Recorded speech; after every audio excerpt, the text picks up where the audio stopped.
This episode is brought to you by Athletic Greens. And everybody, I use Athletic Greens every single day. And at the beginning of the year, I decided to prioritize better gut health. I wanted to have more energy, an optimized immune system, and I wanted to take a supplement that actually tastes great. Go figure.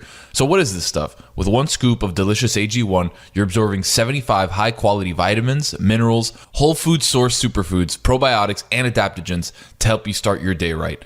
Tons of people are taking some sort of multivitamin, and it's important to choose one with high-quality ingredients that your body will actually absorb. Right now, it's time to reclaim your health and arm your immune system with daily, convenient nutrition. It's just one scoop and a cup of water every day. Really, that's it. No need for a million different pills and supplements. And guys, look, I've done the same thing. I've gotten all these pills and trying to take everything all at once. I've ended up taking 75 pills. All you need is AG1. That's it. No need for a million different pills, supplements to look out for your health. It's just AG1.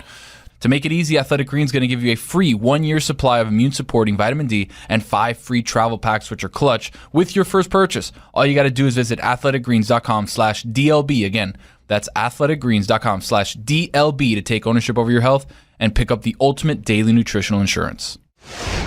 This is the Dan Le Batard Show with the Stugotz podcast.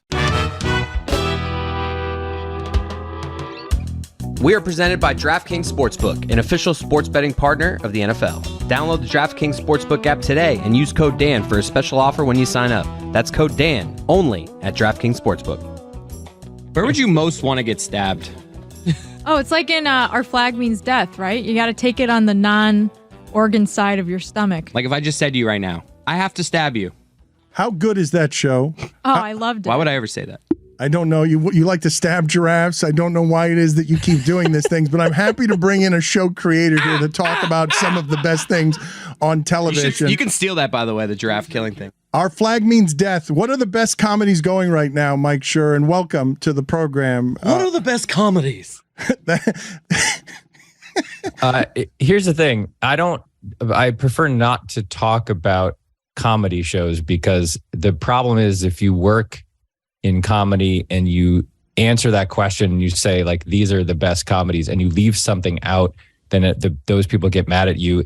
And if you say like you're just in trouble no matter what you do, right? So like I'll happily talk about dramas, but I don't talk about you have to talk around the idea that you just like something. That okay, don't make it best comedies. What are the things that you're enjoying right now? That really, you got to be that careful around the sensitive, funny people. That do you watch The Bear? It's not. It's not that the people are sensitive. It's that I don't want to like leave out something that I watched and forgot that I liked, and then have that person get upset at me. You're so famous. I talk to these people all the time. It's so hard for me. To snub your A-list friends. This is fun. Thanks for having me on. I've seen the first 2 episodes. That's not a comedy, though. I don't think Blackbird. So even if we were to ask you who's making the best stuff, you can say HBO Max, right? Or you can't even say that. No, I can say that. They have great. Every one of these places has something that I watch and enjoy, and the sheer volume is overwhelming. And I feel like we're now at this point where every one of our friends has some recommendation that we haven't seen yet and we'll never get around to. I went back and watched the show The Americans because I had never seen it before. And it was embarrassing that I had never seen it before because everyone was like, this is one of the great dramas of all time. And in pandemic, can't leave my house. Finally went back and watched it. It was great. And I felt sad that I hadn't seen it when it was on the air. I wish I'd been watching it with everybody else. So there's no like one place that's the destination for comedy or drama or anything else. There's 50 shows on every streaming service that we should all be watching and enjoying. The Americans is so good. Can we talk about The Americans? Man. When that show ended, I felt like I had been broken up with by Philip Jennings. I missed him so much. Can I tell you a story quickly about Matthew Rhys, who plays Philip Jennings on that show? Please, tell me every story you know. Matthew Rhys, just a dreamy gentleman, I would say, in every respect. I don't know him really. But when my wife and I lived in our first house in LA, we had this Prius, and we went outside one day. I went outside because I used to drive this car to work, and it was dead. And I was like, oh, I can't drive to work today because the battery died. I guess I left the light on in the car or something. And my wife said, okay, take my car and I'll get AAA to come jump the car. And then from around the hedge that separated our house from the house next door came the handsomest man I've ever seen. And he was like, in a Welsh accent said, "Are you having a bit of car trouble?" And my wife turned and looked at him and was like, "Yeah, we are." And he was like, "I can jump it. Give me a second." He was talking about the car, right? Yeah, I think so. And then, so I was like, she was like, that's Matthew Rhys. He was on the show Brothers and Sisters, which we watched at the time. And I was like, all right, I'm going to go to work. There's a 80% chance I'm not married by the end of the day.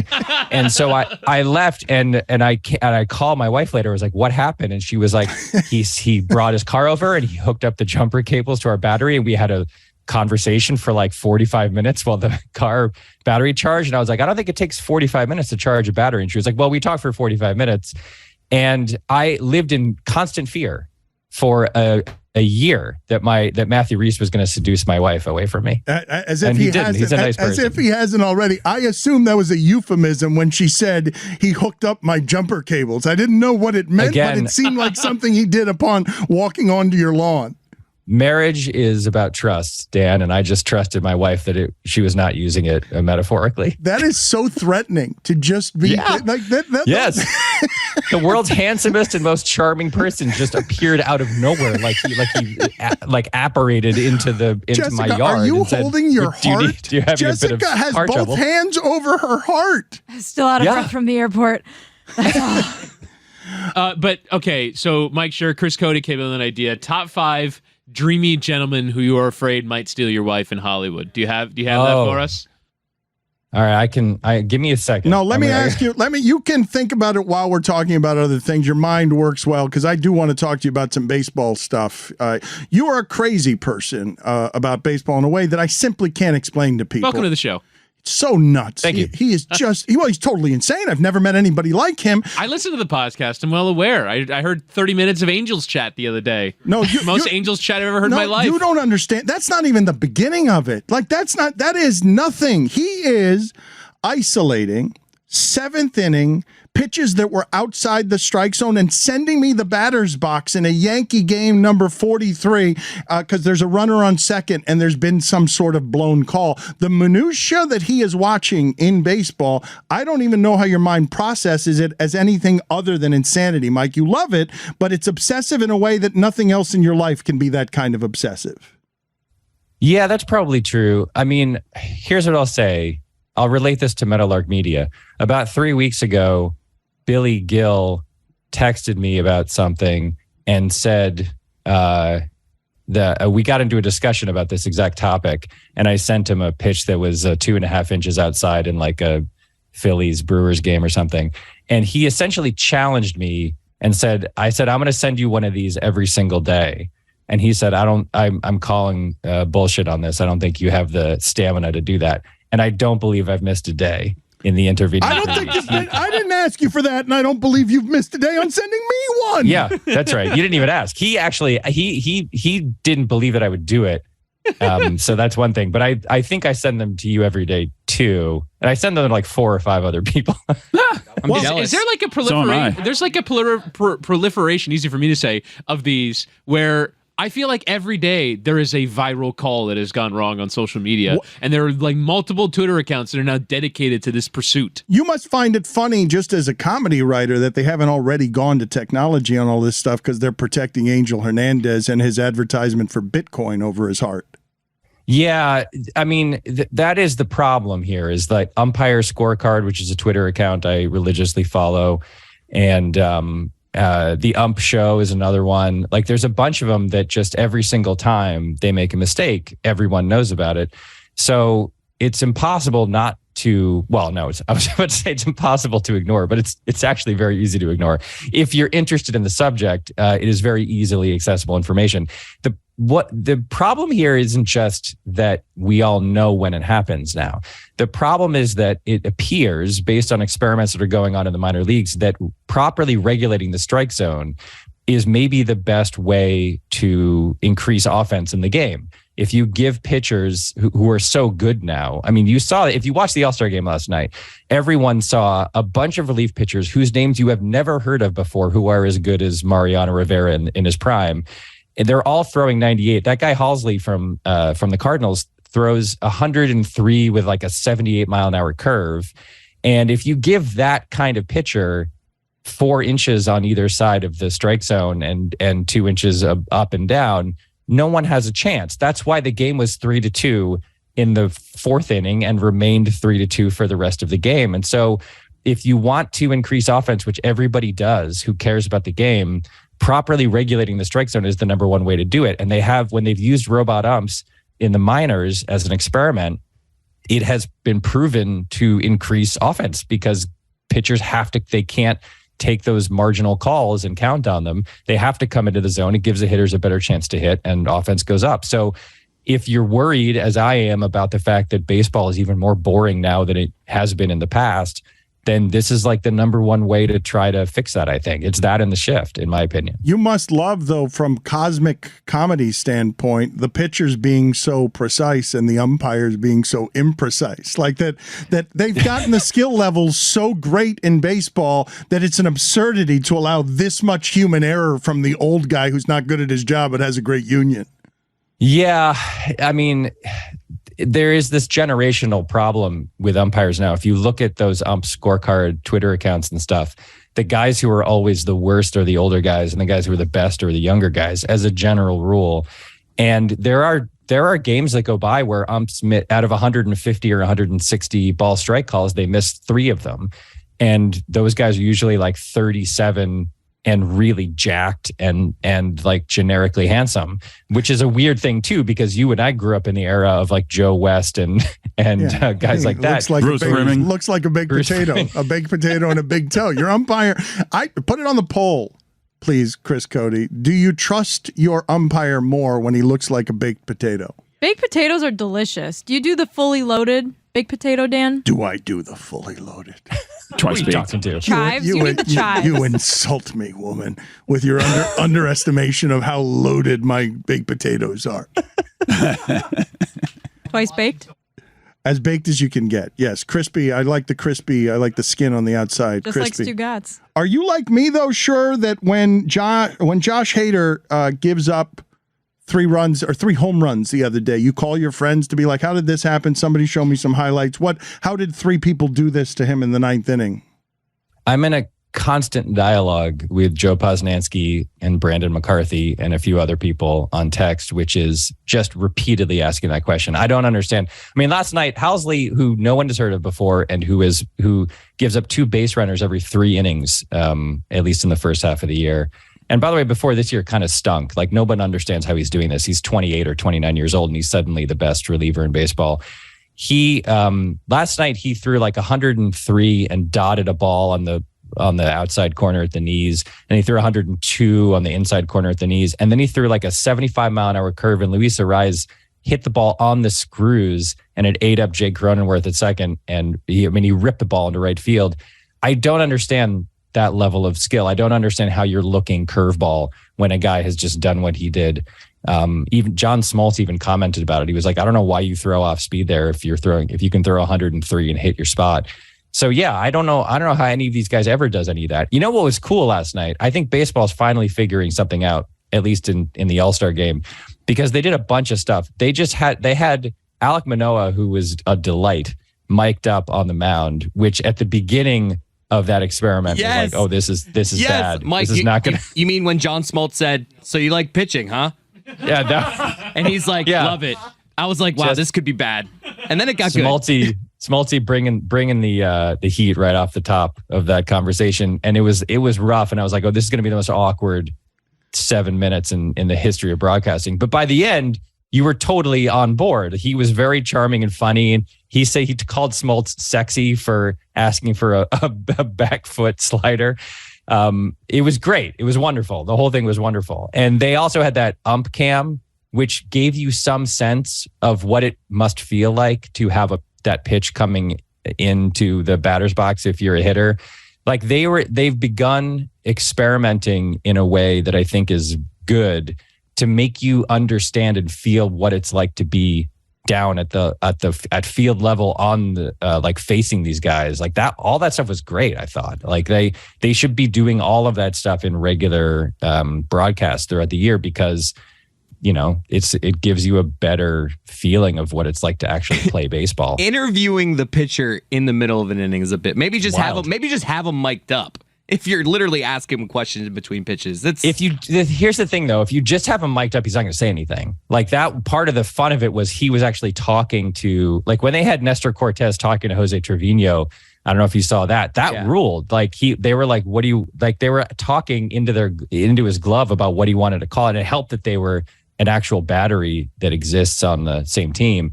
But like that, if you have to like stimulate them to talk and actually discuss this stuff, because if you don't, they won't say anything. They'll just grunt. But I don't know. They should be doing anything they can think of like that to make the broadcast more interesting so that people actually care about them. Do you long at all for the days of a sodden Harry Carey having drinks during the game and just slurring his way? Oh, I'm hammered. Through the Cubs 2 o'clock 8-2 loss? Yeah, of course they do. But that's just pure nostalgia. Like that's not helping anybody. Well, we don't have to do it that way though. Have you lived long enough now to see John Smoltz go from really, really smart baseball player to guy who hasn't changed with the times and often doesn't know what he's talking about? Yeah, I mean, just because you're a smart baseball player doesn't mean you're a good broadcaster. I don't think he's not my favorite.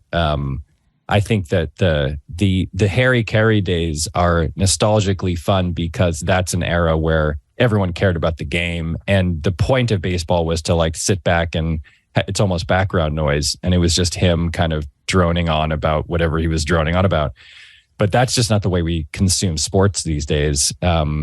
Like it's the opposite of Smetana's F1 minute is Harry Carey. It was a different time.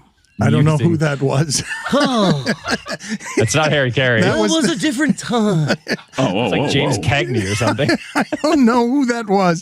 That was no longer a drunk Harry Carey.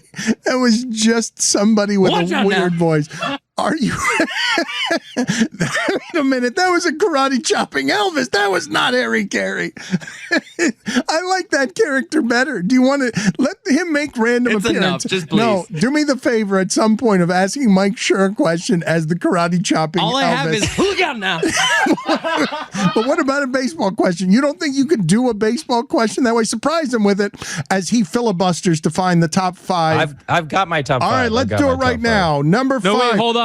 We have emergency coverage here. Stugotz has an update from his travel situation. Well, hold on. And he's got to join us here. We've got to bring him on. He only has a couple minutes. Mike Schur, we've been calling him. How many times have you called him this morning? I called him 5 times this morning. All right, Stugotz, how did the trip to the airport go? Did you get valet? Did you get your guide? Did you get in? Dan, you were right about the valet. Listen, I got a call, like 4 calls. The number still comes up as, by the way, Mike Schur is on right now? Is that who's on right now? Yes. Little game of sure, unsure, huh? How about that? Yeah. Don't deflect. Anyway, so I got 4 calls from something that comes up on my phone still as the ESPN hotline, and no one wants to answer that call more than me. But I couldn't because I was stressed out. I figured, A, they were either giving me my job back, or B, it's Jimmy V Day and they wanted a donation. I didn't know what to do. Well, you didn't answer. You did know what to do, not answer. I couldn't answer. And when my phone lights up ESPN, I always answer. But I was stressed out. But the good news is I canceled. So I realized once I was at the valet, it's closed. I had to cancel. Now they let me cancel. They gave me a refund. I could not believe it. You missed your flight? Your flight, we checked it here and it left 10 minutes late. You missed it? Yeah, this is why you have a backup. So now he's at home right now for sure. I'm in Group Z, Fort Lauderdale Southwest Terminal. You went to Fort Lauderdale? You were in Miami before. Listen, I told you, in these trying times of travel, you have to have a backup plan. Good thing we started at 3 a.m. Wait, you're on Southwest? You can't even fly first class Why did we start so early today so you can make your Miami flight? Anyway, you were right about the valet, Group C. The really good news is I have taken 12 hits out of my pen before 11:30. Look out now. Let's play this game real quick before we get you out of here. Unbelievable the mess that your life is. Yes. Something fell on the floor and was left behind here. That's right. Before you left out of your pocket. And I was saying top 3 answers on the Family Feud board. What would you guess fell out of Stugotz's pocket? Mike Schur, if you're playing this game and you have to take a guess and be right with one of your top 3 answers, what would you have guessed in his hurry and bustle to get out of the studio? What fell out of Stugotz's pocket and stayed on the floor? I mean, vape pen would have been number 1 on my board. It's a good guess, but he just told you he found the vape pen on the way there. Stugotz, what do you think? 12 times. What do you think was left on the floor, Stugotz? I know what was left on the floor because Lord knows I needed a stress heater and I couldn't find my lighter. Like, oh my God. Streeter. That would have been number 2. Oh, Jesus. I couldn't find it. That's why you need a backup lighter, Stugotz. Oh, he had one. I mean, geez. Yeah, I mean. Stugotz, I'm not seeing any flights from Fort Lauderdale to Chicago until 7:45 on Southwest tonight. Oh, no.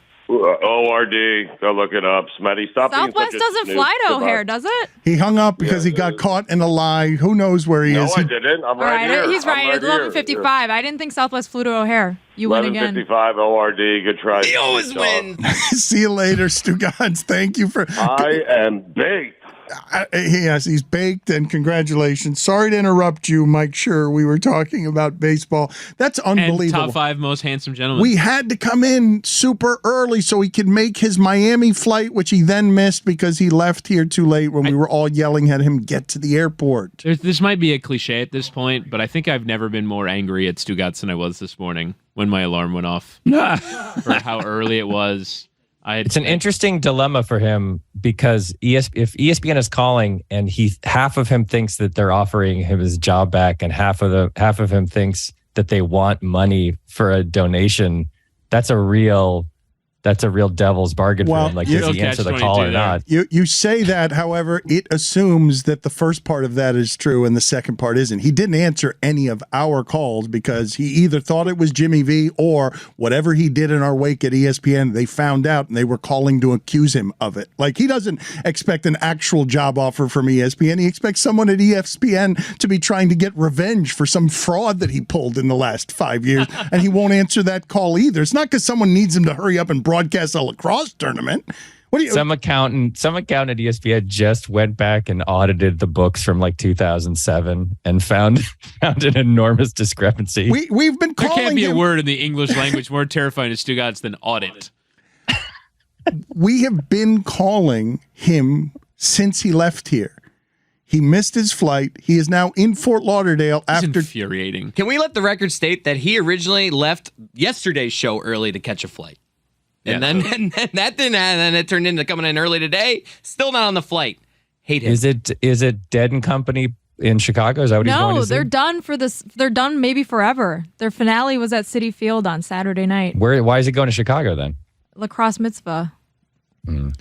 Lacrosse mitzvah. I'm really glad that I told Woody last night that I would not be coming in early today. I should have done the same thing. Called that audible because I would also be livid if I was on 4 hours sleep and Stugotz just blew off the show just to go. But now he's flying out of Fort Lauderdale, which he brought us all in early just so he could fly out of Miami. That is what he did regardless. Let's get back. We will save our rage. Is he even on tomorrow? No, right? He's just going to. I don't believe so, no. Okay.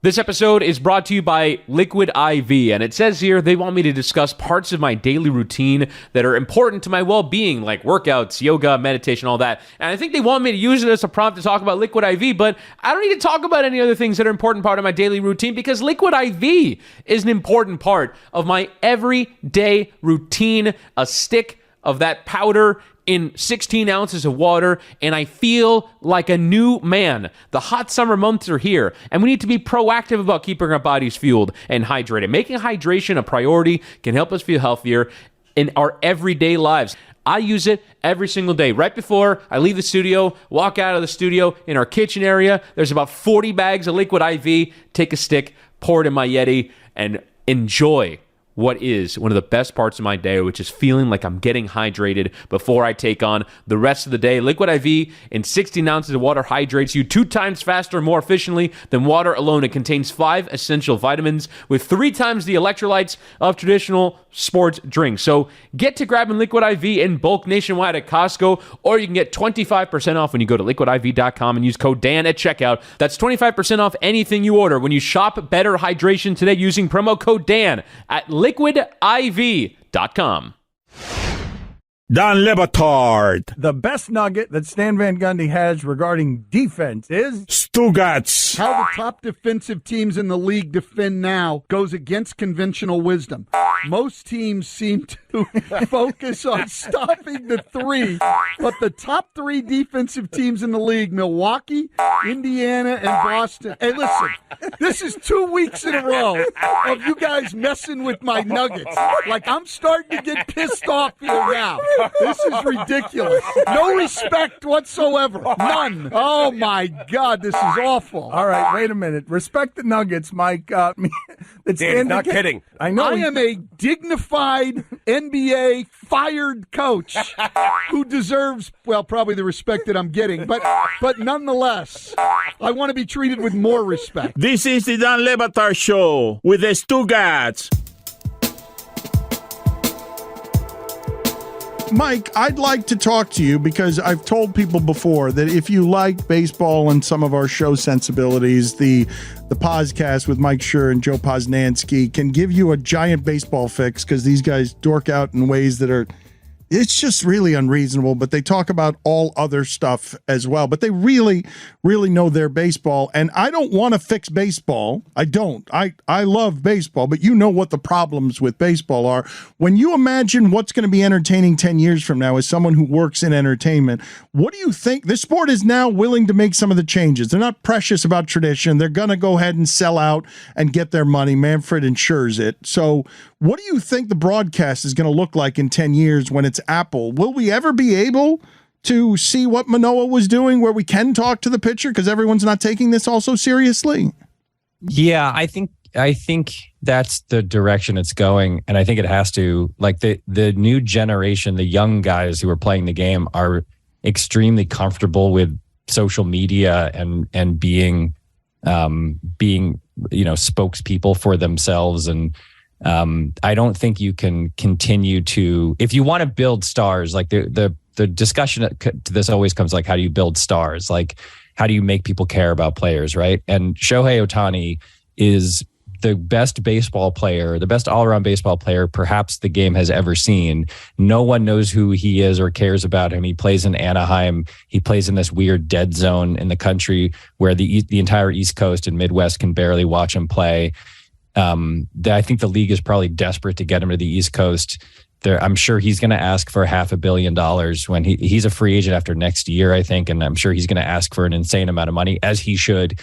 And I think the league will be desperate to get him to a place where he can be seen. But so there's some of it is just the regional nature of the game. But the other part of it is like, if you want to build these guys into stars, people have to know who they are and listen to them talk. And that 10-part Jeter hagiography that just aired, or that's airing now, I don't know, I haven't watched any of it. Like, that guy was the most famous baseball player in the world by far, and he's also one of the most boring people who's ever lived, because that's sort of the deal. These guys, a lot of that generation, they didn't ever sort of have the need to build themselves into personalities who mattered in the way that football players do, in the way that basketball players are doing now. So you have to do stuff like they did last night. And when you watched Alek Manoah talk on the mound, he's an enormous dude. He's really jovial and funny. He's interesting. Like, if you want the world to care about him, you have to let him talk and you have to let him sort of be a personality. So I feel like that's the direction it'll go. Some of it is that, and then some of it is just the game itself has to speed up. They're going to put in a pitch clock. The games will become half an hour shorter. Maybe that will help. I think they're probably going to ban the shift in a couple of years. That will help too, because there will just be more hits. Like we've talked about this a million times, but for the entire history of baseball, a line drive that goes right past the pitcher up the middle has been a single, and it is now a ground out to the shortstop or the second baseman. Like, you have to get more guys on base. You know what? They're also talking about doing a thing where you can only throw over to first base twice, which essentially means you can only throw over to first base once, because if you throw over twice, then the runner knows that you can't do it again. So you can just take an enormous lead and then steal second. So they need more guys on base, more guys in motion, more guys running around, more sliding, more tag plays. Like, they just need more excitement. So it's going to be a combination, I think, of gameplay changes, which the league has been incredibly reticent to implement for decades now. And then also, but I mean, how can you be reticent, emerge. Mike? How can you be reticent where you're already now deciding in an extra inning by just putting a runner on second? Like, once you've done that, haven't you opened up all the doors? Yeah, I thought so. I mean, that is an insane rule. That is a ridiculous thing that they did. And they did it during the COVID shortened season to try to eliminate, these 15, 16 inning games. And all the purists went crazy and lost their minds. I still don't like it, but I also see the benefit of it. It's like, look, the only game that's more set in its ways, I would say, than baseball is soccer. And soccer changes its rules all the time, not big ones, but they at least implemented like laser across the goal line to see when the ball crosses the goal line. They go back and forth. They tried golden goal for a while in international competitions, and then they went back to traditional overtimes. Like, they tinker more than baseball has tinkered, certainly. And I've been feeling forever, like, if soccer can do it, the most set in its ways traditional low scoring sport in the world, and also side note, the most popular, it's bizarre to me that baseball hasn't done this earlier. So I don't love the ghost runner on second thing, but I like that they tried it, and I like that it's like an innovation, because it's very clear that you cannot leave the game alone and trust that it will somehow magically capture the nation's imagination. If Ohtani wants this $500 million, he's gonna have to clean up that base running. I mean, he got picked off last night. How on a crummy move too. It wasn't even a good move. It was half-assed, so half-assed. Yeah. Soto, $440 million. Where are these numbers going to end up? He'll get that, but for probably fewer years. I don't think that him turning that down is because he didn't want $440 million. I think it's because he didn't want to play for the Nationals for 15 years, because the Nationals are a ridiculous organization and the owners are trying to sell the team, and the team it's terribly run. And I just don't think he wants to be there. I think if they offered him $440 for 10, he might have taken it, because some other team will. Like, there are too many. He's Ted Williams. Like, the guy's ridiculous. He's 23 years old. He has 2 more years of team control. If you offered him a 10-year deal right now for $440, he'd probably take it, because he would be a free agent at 33, having made $430 million. So, but nobody in their right mind would want to play for the Nationals for the next 15 years. It's like signing up for the Guardians, or the Commanders, whatever they're called, the Washington football team. Like, nobody is going to want to play for that team. So I don't know whether they're going to be able to trade him. They don't have a lot of time to trade him this year, but my guess would be he gets moved in the offseason, and he'll go somewhere that will have a quiet side note. Don't worry, here's the contract extension we're going to offer you as soon as you're on our team. He'll probably end up to torture me personally, he'll end up on the Yankees playing right field and hitting 70 home runs a year. I think the Marlins are a good fit. Little League Stadium. I think the Marlins are the right fit. Top 5 beefcakey, steamy guys who will steal your partner. A woman or man so steamy they can just steal away your partner. Is that the category that we're doing, or just people? Top 5 actors who you're worried that if you leave them with your wife will leave you. You need to look out now. Number 5, John Hamm. Hambone. Did you see him last night at the All-Star game? Still, I mean, looks amazing. Steaming. Crazy. Perfect. And very masculine. Number 4. Timothy Olyphant. Thought you were going to go with Chalamet. No, Chalamet's you're showing your age, Mike. A beautiful person. No, of course I'm doing this based on my wife. I'm worried about my wife.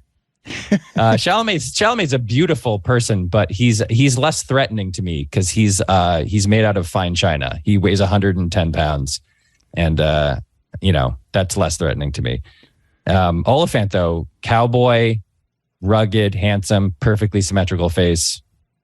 He's got it all. All right, number 3, I'll say Manny Jacinto. Manny Jacinto played with Jason Mendoza on The Good Place. I don't know if you've ever seen what he looks like, but he's not. I don't think he's a human being. He's like he was sent from outer space to be attractive. At any point, as you write a book about people making principled decisions in all circumstances using life's and history's philosophers to choose, is this person, Manny Jacinto, somebody who could actually lure your wife, or are you now realizing that you need to make your list a bit diverse here because otherwise it's just going to be everyone looks like John Hamm? Go look at pictures of Manny Jacinto on the internet and tell me that you wouldn't be worried that your wife would run away. I'm not saying he's not beautiful. I'm just asking you if you have considered before making your list, I can't have 5 John Hamms. No, not everybody is as cynical as you are, Dan. Some people don't make everything a calculation. Number 2. Number 2, it's Christmas. That's a fine. That's number fine right and number 1. Actually, number 2 is to tie. It's Christmas and Idris Elba. Great shout. Yeah, he's beautiful. Number 1. I find his accent to be so mysterious because it's South London Cockney, but it's also like there's also like some other hints in there. I don't know. I can't really put my finger on it. It doesn't sound like Ian Wright. He sounds like Idris Elba. His accent is the technical lexicographical term for it is handsome. He speaks handsome. Handsomely, yeah. Put it on the poll, please, at Le Batard Show. Does Elba speak handsome? Number 1. Matthew Rhys. I need to Google image this guy. I have no idea what he looks like. He looks like a KGB spy that you would let spy on your country because you couldn't tell him no. That's right. If you Google him, you won't. Your first instinct will not be, oh, this guy is as handsome as Idris Elba or Timothy Oliphant, but watch The Americans or anything he's ever been in. He does some wild shit in that show too. That you're just like, wow, they really went there on TV. Gotta be honest, I'm not seeing it, lads. I'm telling you, I'm not seeing it with Matthew Rhys. It doesn't. It's not about the photograph. It's about the performing. Watch The Americans. And was it about the vulnerability of your car breaking down and him coming to save the day, to be the proverbial hero in your day? Yeah, that was a problem. Yeah. I mean, we survived it. We're fine now. That drive to work, though, did you have a big smile on your face because of the absurdity of the universe bringing around your hedges the most threatening thing in the world? Yeah, I remember kind of giggling the whole time I was driving to work, being like, well. And by the way, all of these guys, like if your wife runs off with any of these guys, I don't think you're angry. I think you're like, you understand. Yeah, all right. Like, absolutely. I'd do the same thing. Like, what am I going to do? Every relationship has that understanding. There's maybe a handful of people, a sprinkling of people that you're like, all right, I get it. I don't think with him that your wife would be surprised if you ran off with him. No, she would not. She would not. By the way, Timothy Olyphant is probably my number 1 crush of all time.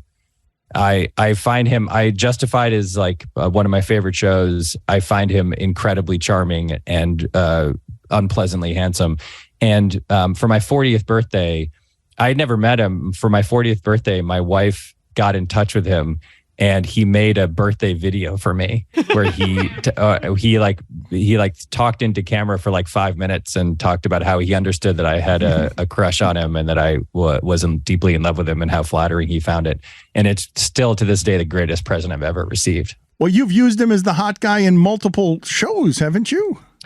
Well, I'm not multiple, but he did appear on The Good Place in the final season. Wasn't in The Office too?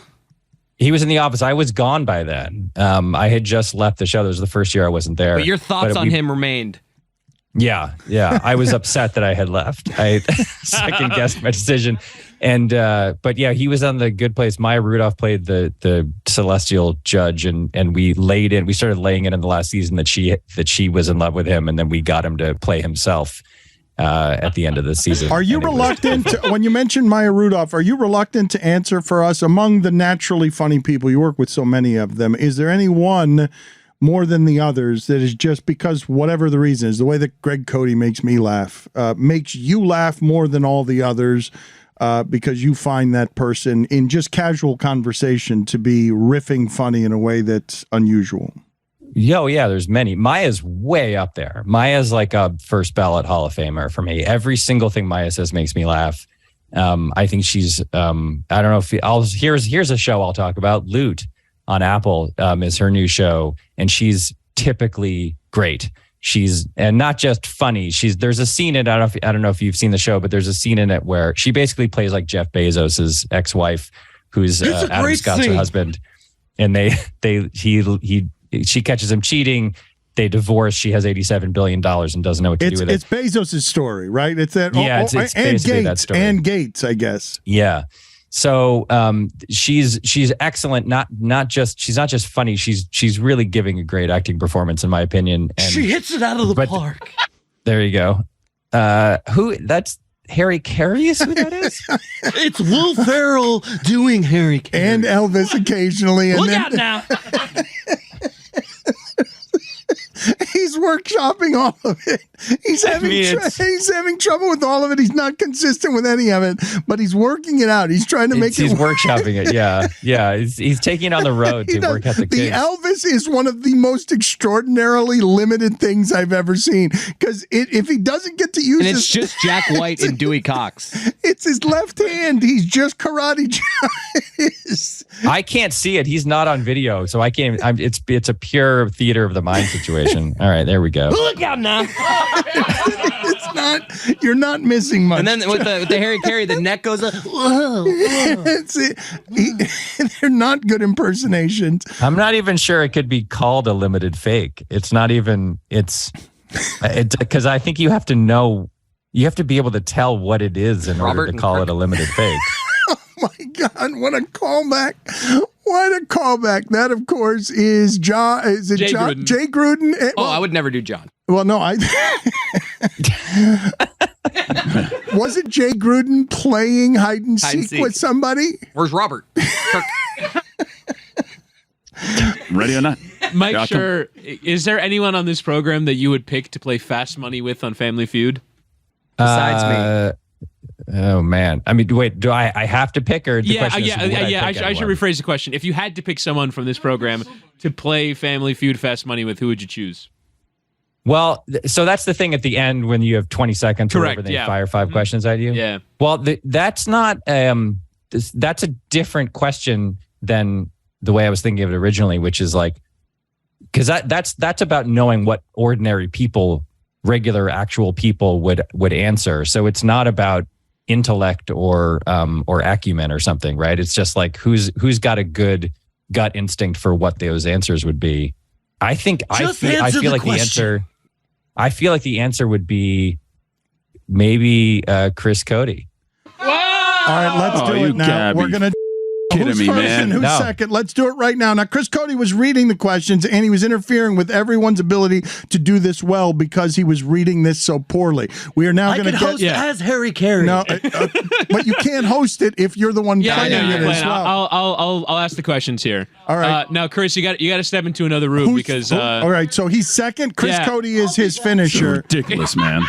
All right, this is a terrible choice. I think that Mike Schur has made, but regardless, we're going to play with him now. You have a game in front of you. Do we know that Chris Cody is in a secure location where he cannot hear anything that's happening here? I don't think I'm going to be very good at this. It's okay. None of us were. But let's see if your pick was any good. I was the best one. All right. Roy, you were the best one, but that does not mean you were good. Hey, you were 85 not good. points, man. Roy, when asked how many hours he works in the average hour, his answer... How many minutes he works in the average hour? How many minutes he works in the average hour, his answer was 5 minutes.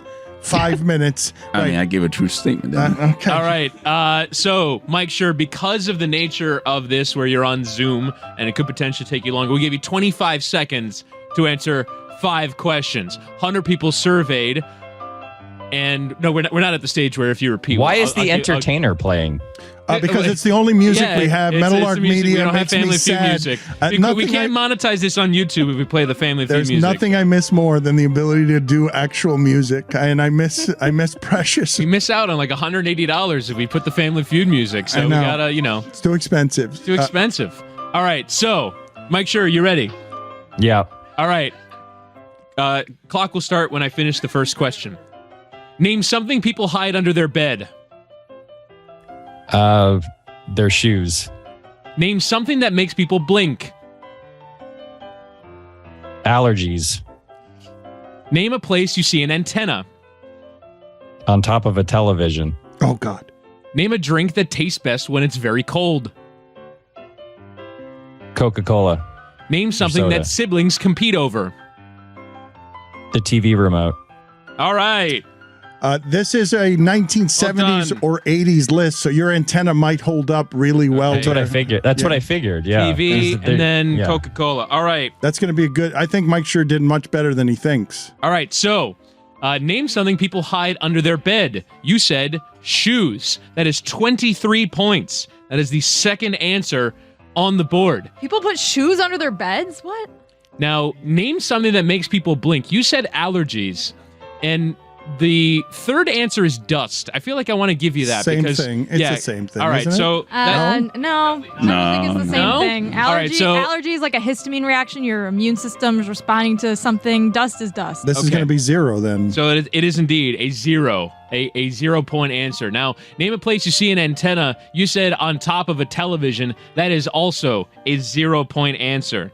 There is no antennas on top of a television. None of the 5 answers available. Name a drink that tastes best when it's very cold. You said Coca-Cola. That is the second answer on the board. You get 17 points for that answer, Mike Schur. And then you said, name something that siblings compete over. You said the TV remote. That is the 5th answer on the board. And this, you get 6 points. So at the conclusion of this, you get 46 points. I thought he did better than that. 46 points for Mike Schur. Let's go to bring in Chris Cody now.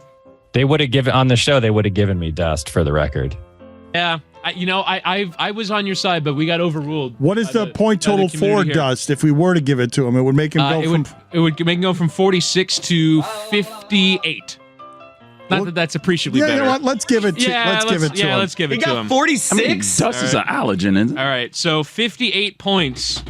Now, Chris Cody, 100 people surveyed. Will now reveal Mike Schur's answers to the audience. If you repeat an answer, you'll hear this sound. I got it. Let's go.